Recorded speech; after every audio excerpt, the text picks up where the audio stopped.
Well, friends, today there was an oral argument in a courtroom in Washington, D.C. about whether the gag order that Judge Tanya Chutkan imposed on Donald Trump in her efforts to try to protect witnesses, court staff, prosecutors, and their family members from Donald Trump's reckless and dangerous rhetoric, whether that gag order is lawful, is constitutional. And I was in court watching the arguments as they played out. We're going to talk about them, but you'll forgive me if I sound a little frustrated because I have long maintained that we are so far beyond gag order territory. You know, we are now right smack in the heartland of pretrial detention territory for Donald Trump. But let's talk about how today's oral arguments on the Trump gag order played out, because justice matters.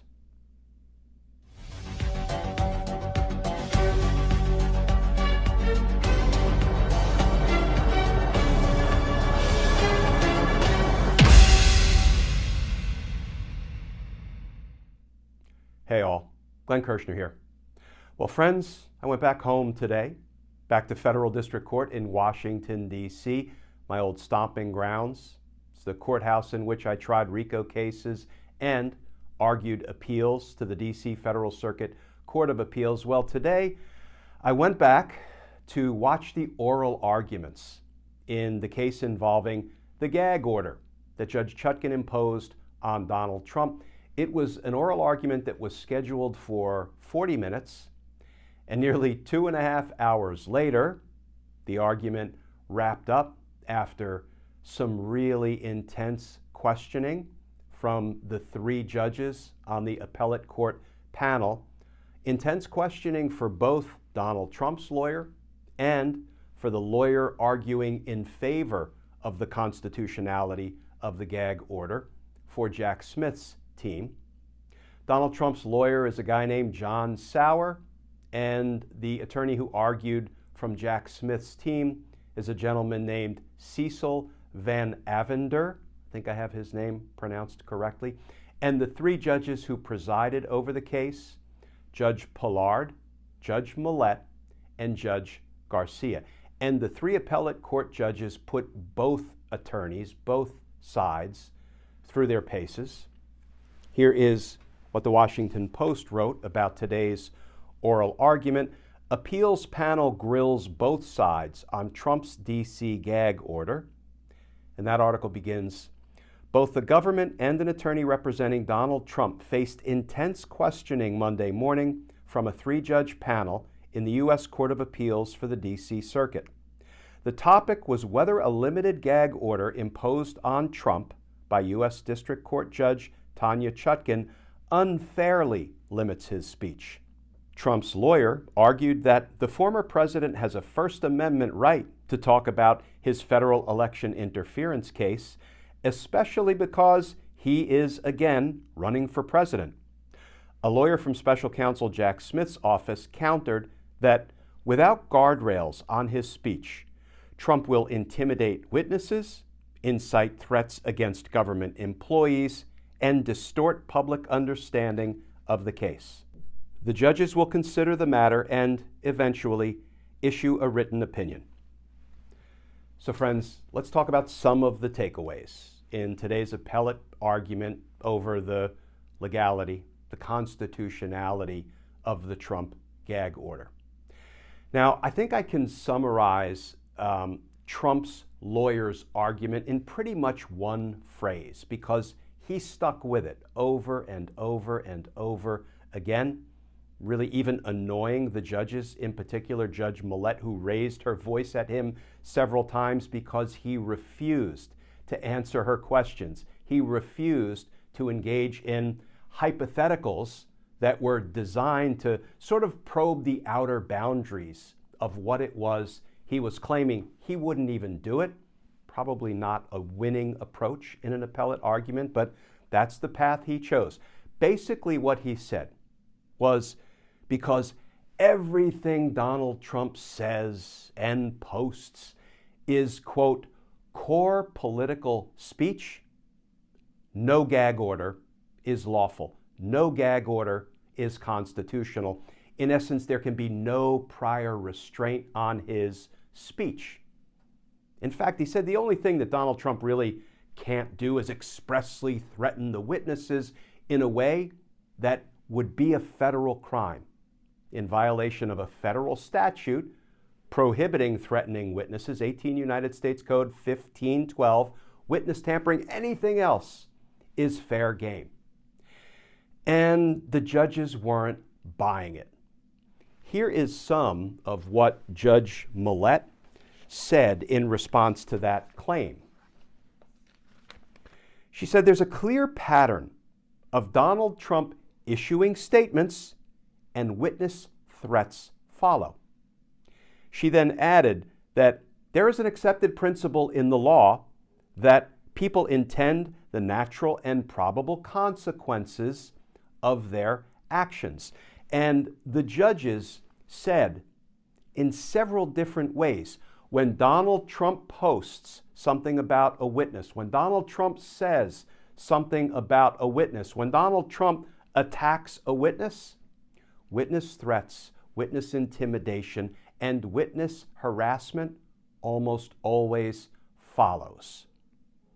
So the argument that the courts can do nothing to limit what Donald Trump can say or post about witnesses, Donald Trump being a defendant on pretrial release, in not just one, but in 4 felony cases, is nonsense. So part of the good news is the judges were not going to endorse Donald Trump's code speak, right? And we only need to think about what Donald Trump said about Mike Pence on January 6th. He didn't threaten Mike Pence. He simply said Mike Pence didn't have the courage to do what he should have done. That's not a threat in violation of the federal law, is it, friends? No. But how did Donald Trump's supporters, his foot soldiers, the boots of the insurrection, who were in the process of attacking the U.S. Capitol, how did they respond to Donald Trump simply saying, not threatening, simply saying, Mike Pence didn't have the courage to do what he should have done? They started hunting for Mike Pence, and the crowd erupted in chants, which we all know too well now, of hang Mike Pence. So yes, when the judges say people intend the natural and probable consequences of their actions, and yes, a clear pattern has emerged, then when Donald Trump says something about a witness against him, the witness is intimidated, harassed, and threatened. And then a little bit later in the argument, the judges moved on to the topic of what it means to communicate with a witness. And here's how that played out. Donald Trump is on pretrial release, and one of the conditions the judge set for his pretrial release is he may not communicate with witnesses in the case except in the presence of counsel. And this is where it felt like the legal argument was trying to find its footing in this day and age of internet communication and social media posts, because here is a series of hypotheticals that the judge set up that, frankly, Trump's attorney refused to take the bait and engage in a discussion, as the judge was asking him to do. They said, okay, so Donald Trump is on release. He's prohibited from communicating with a witness except in the presence of counsel. So you would agree with me, Donald Trump's attorney, wouldn't you, that he couldn't call up a witness on the phone and say, I know the prosecutors are pushing you, but you know what? Patriots don't cooperate with prosecutors. And I think the attorney may have conceded, well, that would violate the conditions of release, saying that he can't communicate with witnesses except in the presence of counsel. They said, okay, let's assume Donald Trump is at a rally on stage, and he knows that the witness, one or more of the witnesses that he's not permitted to communicate with, are in the audience. And he says, you all know patriots don't cooperate with prosecutors. Is that communicating to the witness? to which the attorney, I think, responded something along the lines of, humana. Not exactly, but he danced around a bit. The judge said, let's take it one step further. Donald Trump posts on his social media platform, patriots don't cooperate with prosecutors, and Donald Trump knows that one or more witnesses are his followers on his social media platform. Isn't that communicating with the witness in violation of the terms of his pretrial release? And Trump's lawyer had no interest in answering or engaging in that debate or discussion. But I think it's time to realize that we are no longer trying cases in the 1950s when it was easy to prohibit somebody from communicating with a witness in the absence of counsel, right? Means you can't call them on the phone. You can't knock on their door and try to talk to them. You can't send an intermediary to their home to talk with them and communicate a message. But now, doesn't Donald Trump communicate with witnesses every time he speaks at one of his hate rallies or he posts something on his third-rate social media platform? How is that not communicating with the witness, right? Don't you intend the natural and probable consequences of your action? But friends, lest you think this was a one-sided affair, it wasn't. The three-judge panel had some very pointed questions for the attorney that was arguing on behalf of Jack Smith's team, Cecil Van Avender.